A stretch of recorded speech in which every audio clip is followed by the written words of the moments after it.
Vu que les parents, ils connaissent que Facebook et Twitter et ils y comprennent rien, bah nous on va sur Twitter comme ça, on poste des choses. Et eux, ils restent sur Facebook à regarder les pauvres statuts qu'on met alors qu'ils ne savent pas un centième de ce qu'on fait vraiment et de ce qu'on poste. Je suis sur Facebook, Snapchat, Twitter, Facebook. Facebook, Instagram.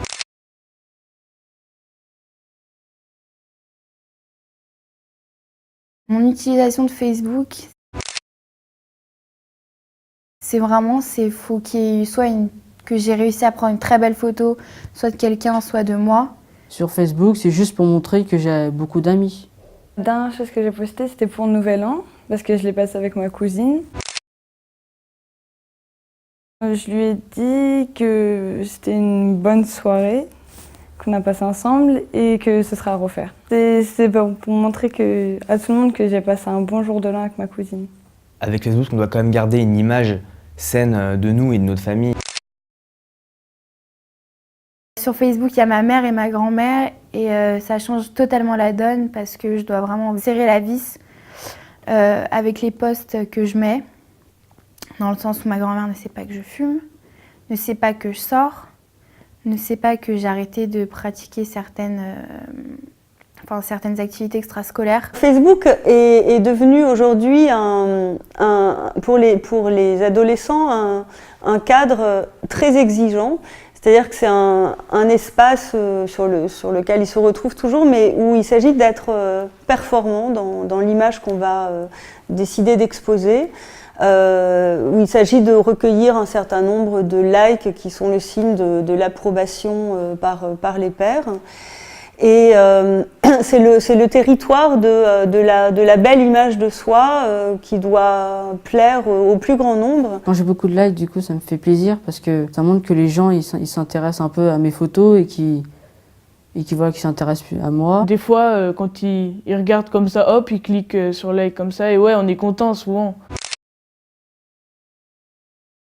Ouais, puis ça fait un petit truc en plus pour se la péter des fois, ou voilà, des trucs comme ça. Le fait d'avoir beaucoup de likes sur Facebook, pour moi, a quand même un lien direct avec le fait d'être connu, d'être populaire, entre guillemets, dans un lycée. Enfin, moi, j'ai des exemples tout concrets, des filles magnifiques au lycée qui ont 1000 likes, des choses comme ça, qui ont plein d'abonnés sur Facebook aussi, parce qu'on peut s'abonner maintenant. Et on voit des personnes sur Facebook qui ont 2 likes, que personne remarque, que personne connaît, quoi. Les adolescents se détournent de Facebook, alors non pas qu'ils se déconnectent définitivement, puisqu'ils continuent d'y mettre des photos de profil, mais en revanche, ils y passent moins de temps, mais ils utilisent aussi d'autres réseaux sociaux qui correspondent à d'autres aspirations ou d'autres types d'expériences.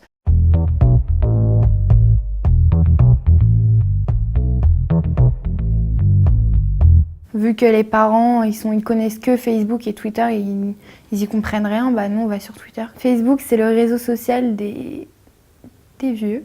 Facebook, si on parle de notre vie, on va nous dire un peu « mais tais-toi, on s'en fiche ». Twitter, en fait, on va parler avec tout le monde. C'est un grand chat général auquel tout le monde balance des messages.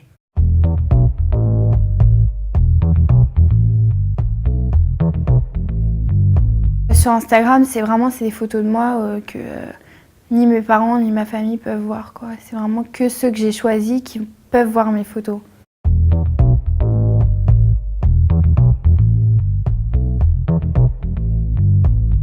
Sur ask.fr, je réponds pas très franchement aux questions.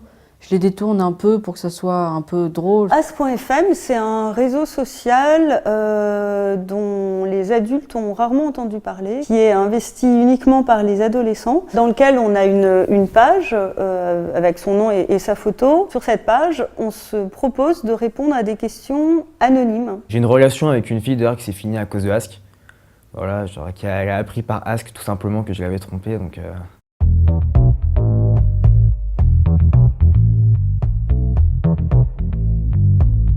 Je suis sur Snapchat, souvent, quasiment tous les jours. Snapchat, c'est une application mobile qui permet d'envoyer des photos, mais des photos très particulières puisqu'elles s'autodétruisent en une durée programmée de 1 à 10 secondes. Donc on n'a pas de traces, on ne peut pas garder de traces de cette photographie, ni pour le destinataire, ni pour l'expéditeur. C'est du n'importe quoi ce truc, c'est prendre des photos de soi n'importe où, n'importe quand, en train de faire n'importe quoi, envoyer à tes potes, mais c'est génial. Facebook, c'est plus...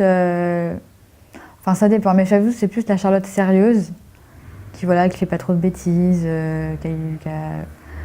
qui poste des photos d'elle, mais il n'y a pas pas en train de faire la fête ou de faire des photos bizarres, alors que sur Snapchat, Snapchat, c'est des photos que je pourrais jamais montrer à mes parents. Sur Facebook, ouais, je me mets plutôt en valeur, je mets des photos jolies, des fois des petites retouches, genre en noir et blanc, des trucs comme ça pour que ça fasse un peu un peu classe. Et sur Snapchat, je mets plus des photos avec des grimaces ou pour rigoler, voilà. C'est l'instantanéité du Snapchat qui me plaît beaucoup. Savoir à l'instant ce que fait l'autre, qu'il soit aux toilettes, qu'il soit sur le canapé, qu'il soit dans son lit, c'est super. Avec les réseaux sociaux, la vie des adolescents est publique par défaut. C'est-à-dire que tout est public ou peut le devenir très facilement. Et alors, ce sera plutôt donc le territoire privé qu'il faudra délimiter.